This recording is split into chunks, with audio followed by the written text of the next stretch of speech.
আমি কবরস্থানে কবর খোঁড়ার কাজ করতাম। যখনই কোনো যুবতী মেয়েকে কবর দিয়ে যেত, তখনই আমি রাতে তার কবর খুঁড়ে তার সাথে শারীরিক সম্পর্ক করতাম। এক রাতে একজন একটা মৃত মেয়েকে এনে আমাকে 2.5 লাখ টাকা দিয়ে চলে গেল। যখন আমি সেই মেয়েটির কাপড় খুলে তার সাথে শারীরিক সম্পর্ক করতে শুরু করলাম, তখন আমার গায়ের লোম খাড়া হয়ে গেল। কেননা সে তো... নমস্কার বন্ধুরা, আপনাদেরকে জানাই স্বাগতম। আবারও একটি দুঃখের মর্মাহত গল্প নিয়ে চলে এসেছি আপনাদের সামনে। গল্পটি শেষ পর্যন্ত ভালো করে শুনবেন। চলুন তাহলে শুরু করা যাক। আমার নাম অজয়। আমি আমার বাবা মায়ের সবচেয়ে ছোট ছেলে। আমার দুজন বড় দাদা আছে যারা খুব সফল, আর তাদের চেহারাও সুন্দর। তারা সব দিক থেকেই আমার থেকে ভালো। আমি একজন শ্যামলা রঙের মোটাসোটা ছেলে। নাকি আমার চিন্তাভাবনা আমাকে অসুন্দর আর মোটাসোটা বানিয়ে দিয়েছিল। আমার বাবা মা মাঠে কাজ করত। নিজের বাবা মাকে এত কষ্ট করতে দেখে আমার বড় দাদারা নিজেদের মধ্যেই প্রতিজ্ঞা করেছিল যে তারা বড় হয়ে নিজের বাবা মার কষ্ট ঘুচাবে, তাদেরকে সেই সমস্ত খুশি দেবে যেটা সমস্ত ছেলেই তার বাবা মাকে দিতে চায়। আমার দুই দাদাই পড়াশোনায় খুব ভালো ছিল, আর তারা খুব পরিশ্রমও করত। ভালো পড়াশোনা করার জন্য প্রতি বছর তারা স্কুলে ফার্স্ট পজিশন পেত। ওদের বিপরীতে আমি একটা অলস ছাত্র ছিলাম, যার পড়াশোনায় একদমই মন লাগতো না। আমার নিজের সমবয়সী ছেলেদের সাথে খেলাধুলা, ঘোরা আর মস্তি করা খুব পছন্দের ছিল। আমি প্রায় স্কুলে না গিয়ে খেলতে চলে যেতাম। মাস্টার মশাই আমাকে কাজ কারবারে বিরক্ত হয়ে আমার বাবার সাথে আমার বিরুদ্ধে অভিযোগ করতে এসে যেত। মাস্টার মশাইয়ের অভিযোগের পরে আমার বাবা অবশ্যই আমাকে পিটাতো। বাবার ভয়ে আমি স্কুল তো চলে যেতাম, কিন্তু সেখানে আমার সাথে ছাত্ররা আর মাস্টাররা মজা ওড়াতো। যখন আমি পড়তে পারতাম না, তখন ক্লাসের ছেলেরা আমার উপরে জোরে জোরে হাসতো, আর আমার শিক্ষকরা আমাকে মারতে মারতে বলতো, তোর দুই দাদাই কত বুদ্ধিমান, কিন্তু তুই কোন দিকে গেছিস? না তোর চেহারা ওদের সঙ্গে মেলে, আর না তোর বুদ্ধি। শিক্ষকের কথা শুনে সমস্ত ছাত্র আমার উপরে হাসতো, আর আমি নিজের অসম্মান সহ্য করতে পারতাম না। তাই আমি স্কুলে যাওয়াও ছেড়ে দিলাম। আমি শুধুমাত্র ক্লাস 4 অবধি পড়েছিলাম। যদিও আমার দুই ভাই বড় পদে পৌঁছে গেছিল। ওরা শহরে চাকরি করত। যেমন যেমন সময় কাটাতে লাগলো, আর আমি বড় হতে থাকলাম। লোকজন আমাকে নিয়ে মজা করতে লাগলো। কেউ আমাকে কালা ষাঁড় বলতো, তো কেউ ভূত। আমি নিজের জীবন নিয়ে বিরক্ত হয়ে গেছিলাম। এই কারণে আমি অন্যদেরকে বিরক্ত করা শুরু করে দিলাম। যখন কেউ আমাকে বিরক্ত করত বা কিছু বলতো, তখন আমি তাকে খুব বাজেভাবে অপমান করে দিতাম। তাকে এত পরিমাণে গালি দিতাম যে সেই লোক নিজের সঙ্গে নজর মিলানোর যোগ্য থাকতো না, আর না তো ও পরে কখনো আমার সঙ্গে পাঙ্গা নিত। আমি কোনো কাজেই মজা পেতাম না। আমার হৃদয় শুধু মস্তি করতে চাইতো।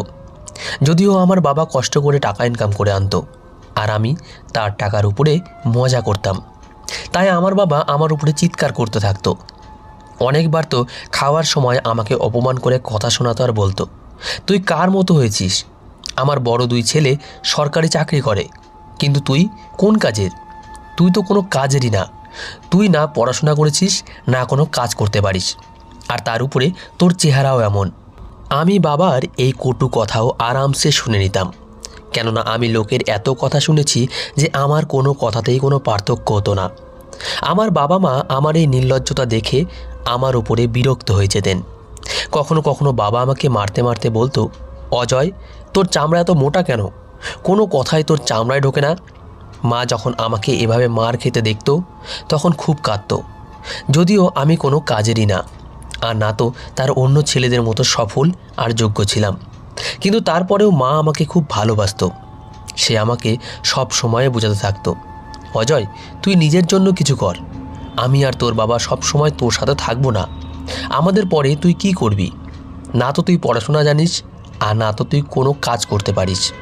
আমার মায়ের ভালোবাসা দেখে কিছু সময়ের জন্য গলে যেতাম, আর মাকে বলতাম, মা, আমিও জীবনে অনেক কিছুই করতে চাই, কিন্তু এই দুনিয়া আমাকে কিছু করতেই দেয় না।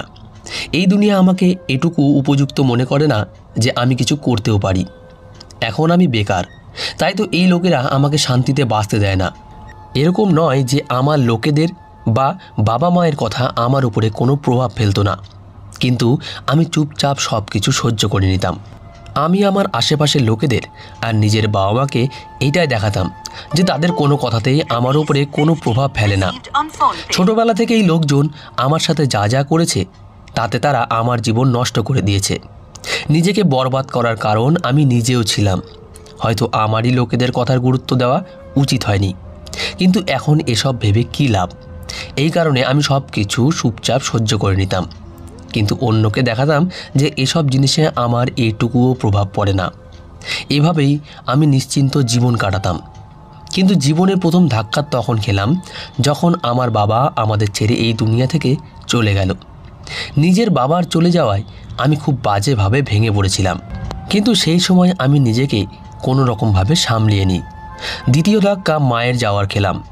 এখন বাড়িতে আমি একাই থেকে গেছি। মাকে তার অন্তিম যাত্রায় বিদায় দেওয়ার পরে আমি পুরো ভেঙে পড়েছিলাম।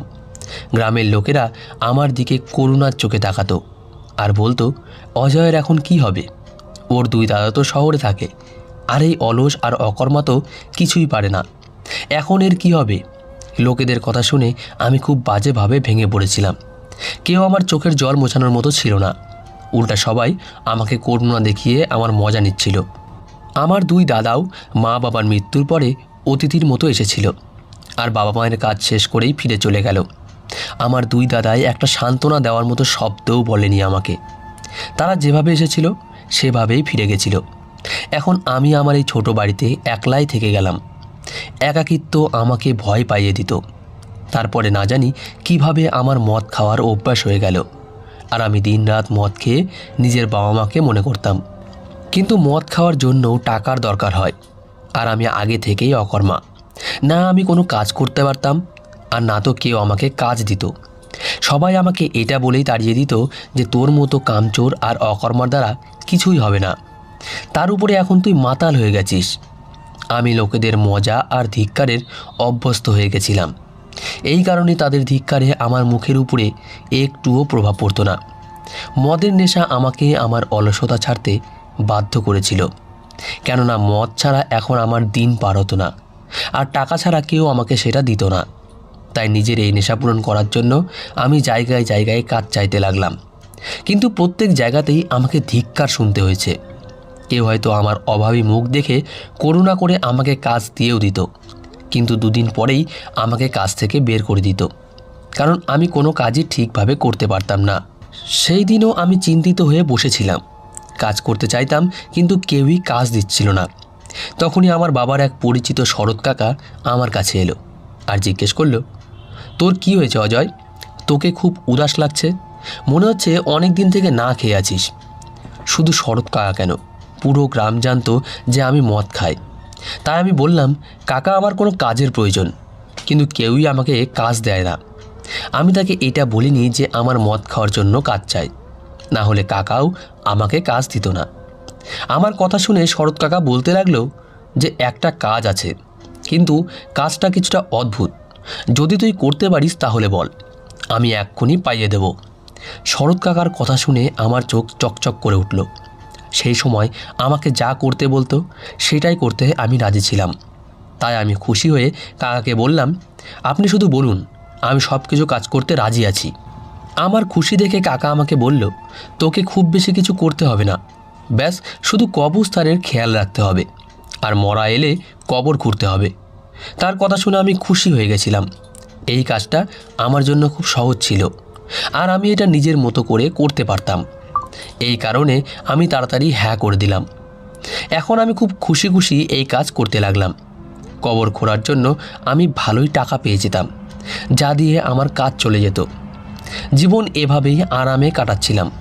কিন্তু না জানি কেন আমার এরকম মনে হতে শুরু করেছিল যে আমার জীবনে কোনো জিনিসের অভাব রয়ে গেছে।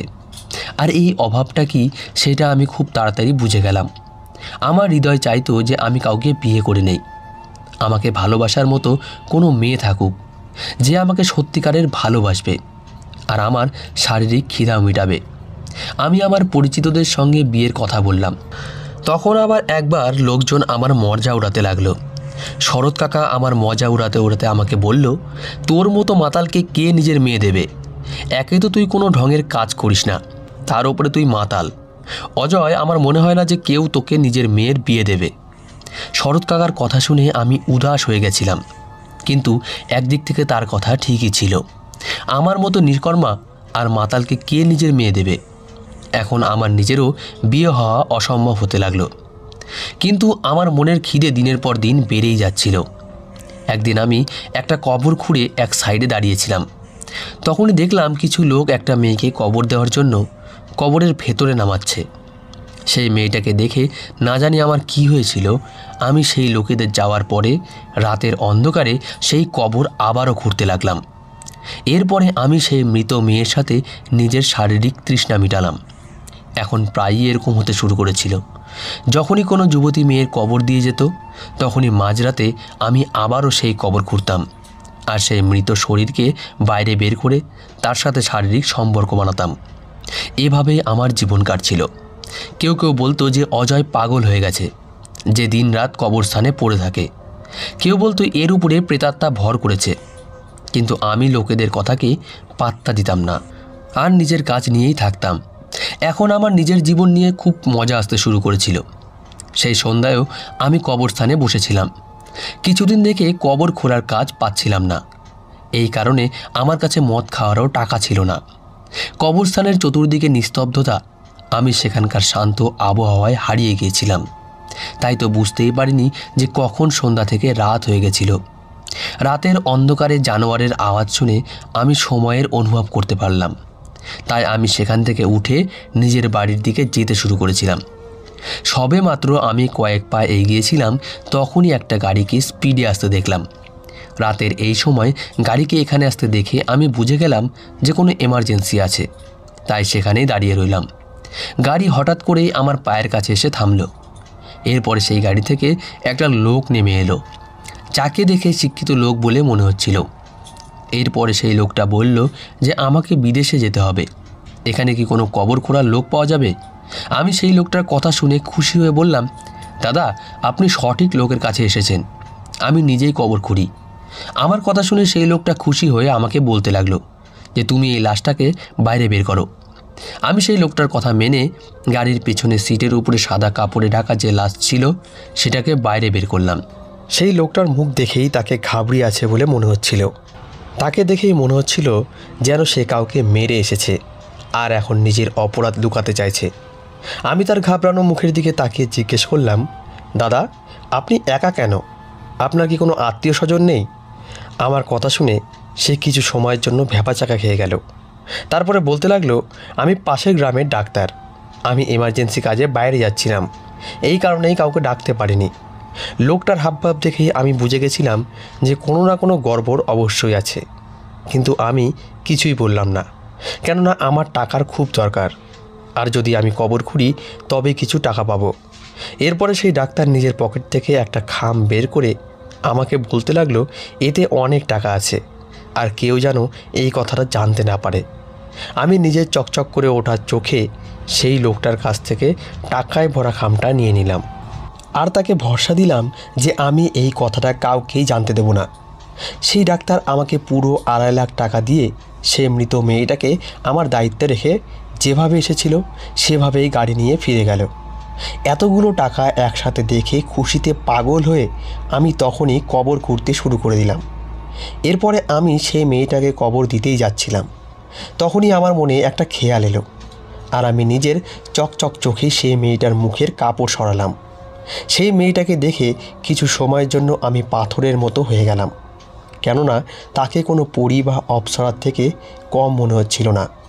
আমি আজ অবধি এত সুন্দরী মেয়ে দেখিনি। আমি সেই পরীর মতো মেয়েটার দিক থেকে চোখ সরিয়ে নিলাম।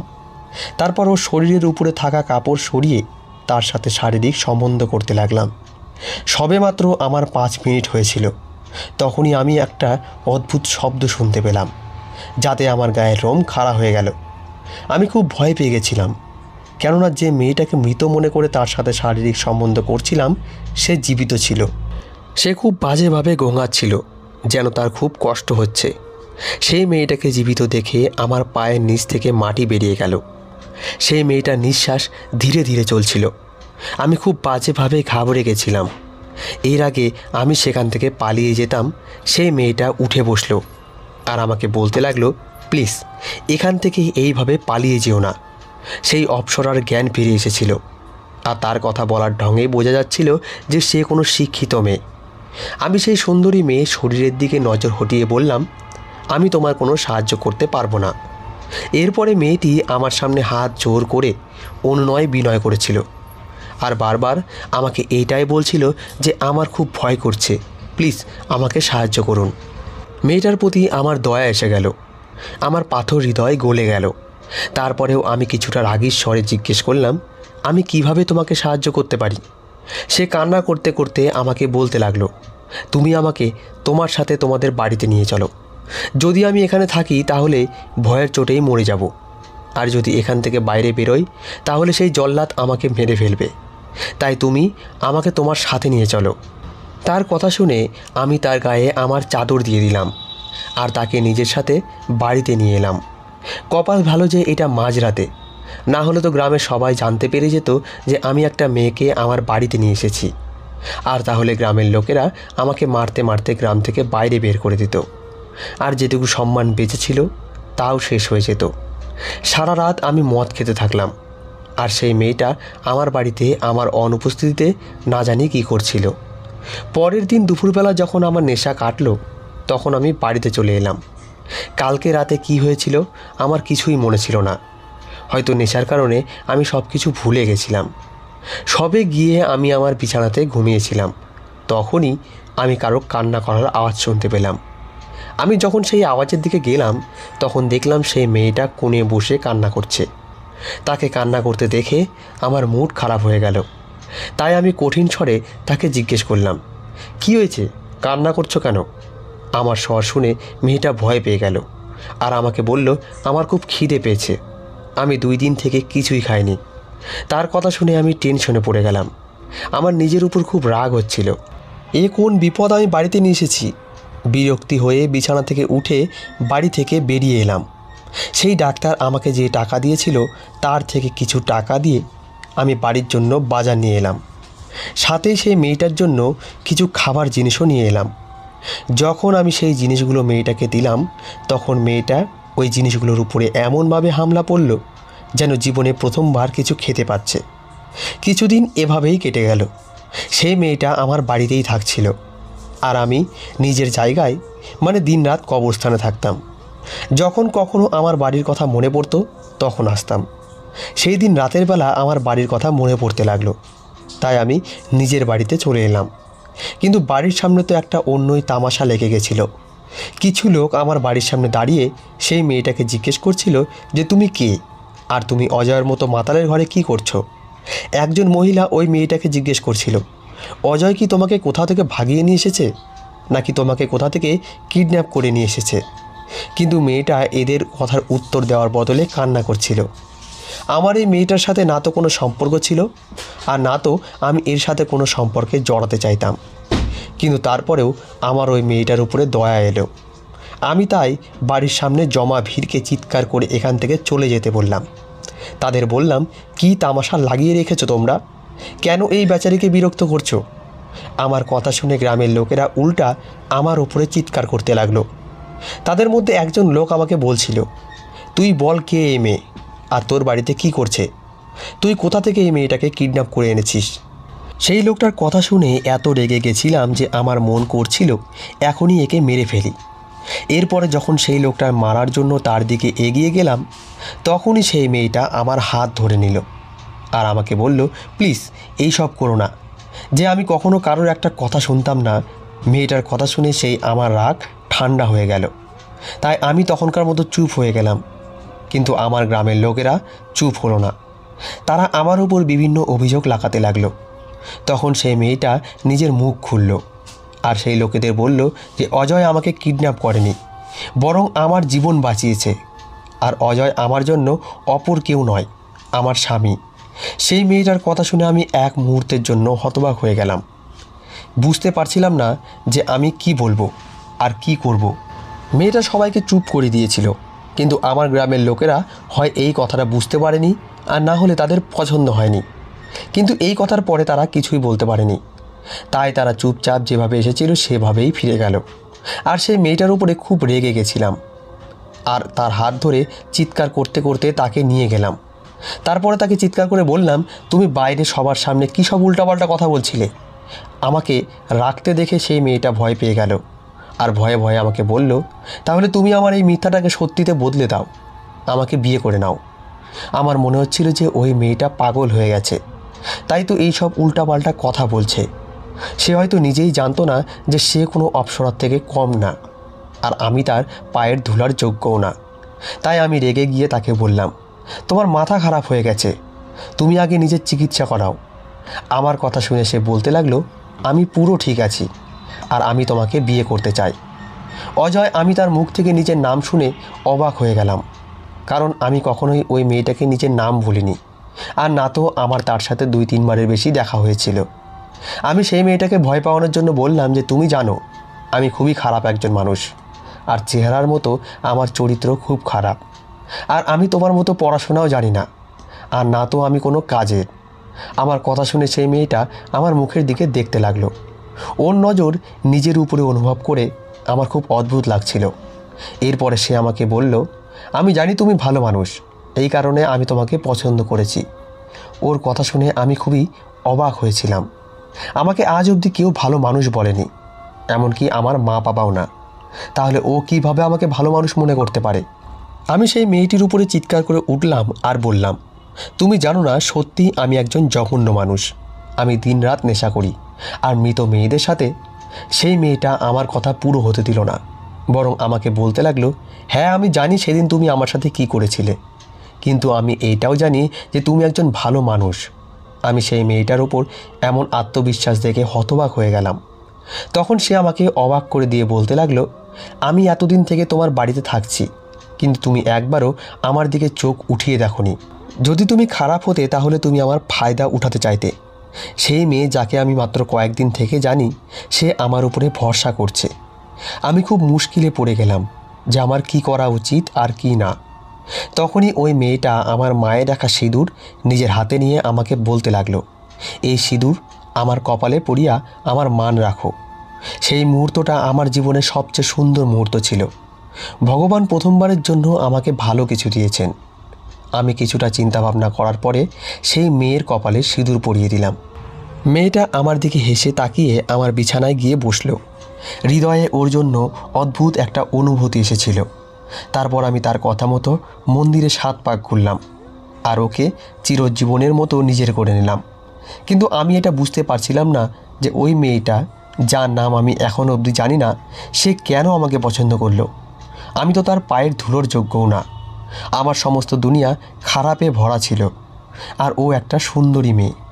সেই মেয়েটাকে নিজের বউ তো বানিয়ে নিলাম, কিন্তু আমি তার সাথে শারীরিক সম্বন্ধ করতে পারিনি। না জানি কেন আমার ওর কাছে যেতেও নিজেকে খুব ছোট মনে হতো আর আমি না চাইলেও আমাদের দুজনের তুলনা করতে লেগে যেতাম। কোথায় ও চাঁদের মতো আর আমি চাঁদের উপরে লাগা গ্রহণের মতো। আমি এখনও দিনরাত কবরস্থানেই থাকতাম, কিন্তু এখন আমি মদ খাওয়া আর নেশা করা কম করে দিয়েছি। এখন তো আমার সমস্ত চিন্তাভাবনা সেই মেয়েটাকে নিয়েই থাকতো। সেই রাতে আমার খুব ঠান্ডা লাগছিল, আমার মনে হচ্ছিল যেন জ্বর এসেছে। তাই আমি বাড়িতে ফিরে এলাম। বাড়িতে ফিরে এসে দেখলাম সেই মেয়েটা আমার বিছানায় শুয়ে আছে আর ওর শরীরে আমার কাপড় ছিল। ওকে দেখেও আমি না দেখার মতো করে অন্য একটা তোশক বিছিয়ে তার উপরে শুয়ে পড়লাম। তখনই আমি সেই মেয়েটার আওয়াজ শুনতে পেলাম। সে আমাকে বলছিল, অজয় তুমি রাত দিন কোথায় থাকো? আমি ওই মেয়েটার কথা শুনে তার দিকে হতবাক হয়ে তাকালাম, কেননা ওর কথা বলার ধরন এমন ছিল যেন আমাদের মধ্যে গভীর বন্ধুত্ব আছে।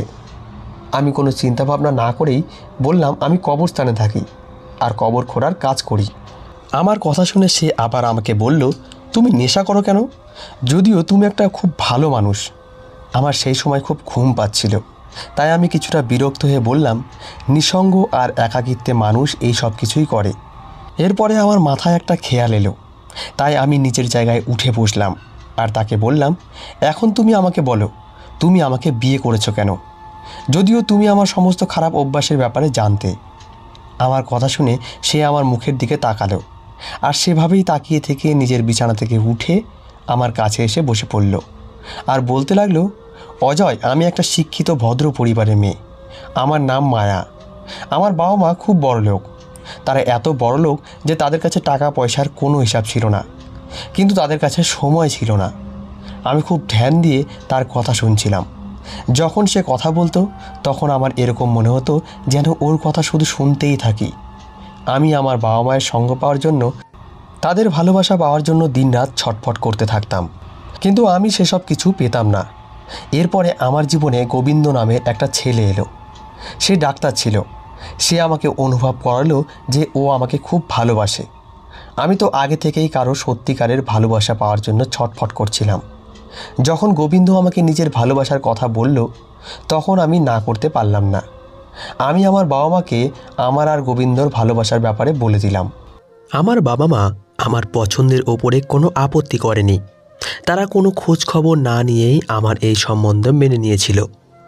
আমিও গোবিন্দের জন্য পাগল হয়ে গেছিলাম, কেননা গোবিন্দর ভালোবাসা আমার উপরে একটা আলাদাই জাদু করেছিল। কিন্তু আমার খুশি বেশি দিন থাকলো না, কিংবা বলতে পারো আমার কপাল ভালো যে আমি গোবিন্দের মতো জল্লাদের হাত থেকে বেঁচে গেছি।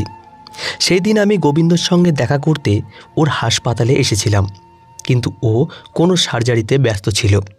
আমি অনেকক্ষণ ধরে ওর অপেক্ষা করতে থাকলাম, কিন্তু সার্জারি শেষ হওয়ার নামই নিচ্ছিল না। আমি গোবিন্দর অপেক্ষা করতে করতে বিরক্ত হয়ে গেছিলাম, তাই অপারেশন থিয়েটার দিকে চলে গেলাম। কিন্তু সেখানে গিয়ে আমি জানতে পারলাম যে গোবিন্দ ডাক্তার নয়, বরং একটা জল্লাদ। ও মানুষ মেরে তাদের কিডনি বিক্রি করে, আর এই কাজে ওর পুরো পরিবার যুক্ত। যখন আমি গোবিন্দ সত্যটা জানতে পারলাম তখন আমি খুব ভেঙে পড়লাম। কিন্তু যখন ও অপারেশন থিয়েটার থেকে বাইরে এলো তখন আমি কান্না করতে করতে তাকে বললাম, গোবিন্দ, আমি তোমাকে ভালো মানুষ ভাবতাম, কিন্তু তুমি তো একটা জল্লাদ। আমার কথা শুনে ও কিছুক্ষণের জন্য হতবাক হয়ে গেল। তারপরে আমার হাত ধরে নিজের সাথে আমাকে ওর কেবিনে নিয়ে গেল আর আমাকে মিথ্যা সান্ত্বনা দিতে লাগলো। আমাকে ভুল বোঝাতে চাইলো, কিন্তু আমি জানতাম যে এই সব কিছু মিথ্যা। তাই আমি তাকে বললাম যে আমি আর তোমার এইসব কথাতে আসবো না। আমি তোমার আর তোমার পুরো পরিবারের সত্যিটা সমস্ত দুনিয়ার সামনে নিয়ে আসব। আমার কথা শুনে গোবিন্দ আমাকে খুব মারল আর আমার সাথে খুব বাজে ব্যবহার করলো, কিন্তু আমি হার মানলাম না। আমাকে হার মানতে না দেখে গোবিন্দ আমার মাথার উপরে কোনো ভারী জিনিস দিয়ে বাড়ি মারল আর আমি সেখানেই অজ্ঞান হয়ে পড়ে গেলাম। সেই সময় আমার হুঁশও ছিল না, আমার শ্বাস খুব ধীরে চলছিল। তাই হয়তো ওর মনে হয়েছিল যে আমি মরতে বসেছি, আর ও নিজের উপর থেকে অভিযোগ হটানোর জন্য আমাকে জীবিত অবস্থায় কবর দিতে চাইতো। গোবিন্দ যা আমার সাথে করেছে তাতে ভালোবাসার উপর থেকে আমার ভরসা উঠে গেছিল। তারপর আমি তোমাকে দেখলাম। সেই রাতে যা কিছু তুমি আমার সাথে করেছিলে সেটা খুব জঘন্য কাজ ছিল, কিন্তু তোমার সাথে থেকে আমি জানতে পারলাম যে সমস্ত মানুষ একরকম হয় না। কেউ নিজের অবস্থা বদলানোর জন্য খারাপ হয়, আবার কেউ অবস্থার চাপে পড়ে খারাপ হয়ে যায়। আমি তোমাকে আমার হৃদয় থেকে গ্রহণ করে নিয়েছি অজয়, আর আমি তোমার সাথেই আমার সম্পূর্ণ জীবন কাটাতে চাই। আমি মায়ের কথা শুনে অনেকক্ষণ অবধি চুপ করে থাকলাম। তারপরে আমার মনে একটা প্রশ্নের উদয় হলো, যেটা আমি ওকে বলে দিলাম। আমি ওকে বললাম, আমি তোমার সমস্ত কথার উপরে বিশ্বাস করতে চাই, কিন্তু যখন তোমার বাবা মা জানতে পারবে যে তুমি জীবিত আছো আর আমার সাথে থাকছো, তখন তুমি কি করবে? আমার কথা শুনে মায়া হাসল। ওর হাসিতে গভীর দুঃখ লুকানো ছিল। তারপরে ও বলল, আমার বাবা মায়ের কাছে এত সময় নেই। যদি থাকতো তাহলে হয়তো তারা এতক্ষণে আমাকে খুঁজে নিত, আর যদি পরে তারা আমাকে খুঁজেও নেয় তাহলেও আমি তোমার সাথেই থাকব। জানি না কেন আমি এই রকম জীবনে খুব শান্তি পাচ্ছি। আমি সেই অপ্সরার মতো মেয়ের কথা শুনে যতটা হতবাক হয়েছিলাম সেটা কম ছিল, কেননা ও সবার থেকে আলাদা ছিল। তাই হয়তো তার আমার স্বাদ পছন্দ হয়েছিল। আমি ওর দিকে তাকিয়েছিলাম। তখন ও আমাকে বলল, এরকমভাবে কি দেখছো? আমি তাকে বললাম, আমি দেখছি যে এই দুনিয়াতে তোমার মতো কিছু পাগল লোক থাকে, যারা নিজেদের সব কিছু ছেড়ে একটা এমন জীবন বেছে নেয় যেটা হয়তো তারা স্বপ্নেও কখনো ভাবেনি। আমার কথা শুনে মায়া হাসল আর বলল, অজয়, তুমি একজন ভালো মানুষ। নেশা করা আর কবরখোরা ছেড়ে দাও। আমি তোমাকে একটা ভালো মানুষ হতে দেখতে চাই, আর আমার বিশ্বাস যে তুমি একটা ভালো মানুষ হয়ে দেখাবে। মায়া আমার উপরে বিশ্বাস দেখাচ্ছিল। আমি কিভাবে এই মেয়েটার বিশ্বাস ভাঙতে পারি তাই আমি ওর কাছে নয়, নিজের কাছে প্রতিজ্ঞা করলাম যে আমি একটা ভালো মানুষ হয়ে দেখাবো। আমি মায়ার নরম হাত ধরে ওকে নিজের দিকে টেনে নিলাম, কেননা আমি জানতাম এই মেয়েটা আমার দুঃখী জীবন সুখে বদলানোর জন্য আমার জীবন এসেছে। পরের দিন সকালে আমি বউয়ের জন্য ভালো কাপড় নিয়ে এলাম, আর সাথেই বাড়ির দরকারি জিনিসপত্র। সেই সময় আমার কাছে টাকার অভাব ছিল না, কেননা সেই ডাক্তার যত টাকা আমাকে দিয়েছিল সেটা আমার জীবন নতুন করার জন্য অনেক ছিল। আমি সমস্ত খারাপ কাজ ছেড়ে দিলাম। এখন আমি মদে হাত অবধি লাগাই না, আর না তো কোনো খারাপ কাজ করি। আমি নিজের চেহারাও ঠিক করে নিয়েছি, যেটা আমাকে বউয়ের সামনে আমাকে বেশি লজ্জিত করত। মায়ার কথায় আমি একটা মুদিখানার দোকান খুললাম, আর সাথে সাথেই আমি মায়ার থেকে ভালোভাবে কথাবার্তা বলার ট্রেনিং নিচ্ছিলাম। আমি খুব বেশি পড়াশোনা জানতাম না, কিন্তু যেটুকু জানতাম সেটা জীবন কাটানোর মতো ছিল। মায়া এসে শুধু আমাকেই নয়, আমার জীবনকেও বদলে দিয়েছিল। এখন মায়া আর আমার দুটো বাচ্চা আছে। মায়া ওদের মা হিসেবে খুব ভালো প্রমাণ হয়েছিল, আর সে বাচ্চাদের বাবা মানে আমাকেও একজন ভালো মানুষ বানিয়ে দিয়েছিল। এখন আমি জীবনের সঠিক শিক্ষা পেয়েছি যে এই দুনিয়া আর এই দুনিয়াতে যারা থাকে তারা সবসময় আমাদেরকে খারাপ রাস্তা দেখায়, আর আমাদের মজা করে আমাদেরকে নিচু দেখাতে চায়। কিন্তু এই সময় আমাদের নিজের লোকেদের আমাদের সাথে দাঁড়ানো উচিত। কিন্তু আমাকে আমার নিজের লোকেরাই সবসময় নিচু মনে করত আর নিচু দেখত। কিন্তু মায়া আমাকে শিখিয়েছে জীবন কী আর কিভাবে বাঁচতে হয়। এখন এটা আমি খুব ভালোভাবে বুঝতে পেরেছি যে একজন মেয়ে অনেক কিছু করতে পারে। সে চাইলে পাথরকে হীরা করতে পারে, আর ভালোবাসা দিয়ে সঠিক রাস্তাও দেখাতে পারে, যেরকমটা মায়া আমাকে দেখিয়েছিল। তো বন্ধুরা, আজকের গল্পটি এই পর্যন্তই। গল্পটি আশা করি আপনাদের ভালো লেগেছে। গল্পটি ভালো লেগে থাকলে অবশ্যই একটি লাইক করবেন। ধন্যবাদ সবাইকে, ভালো থাকবেন।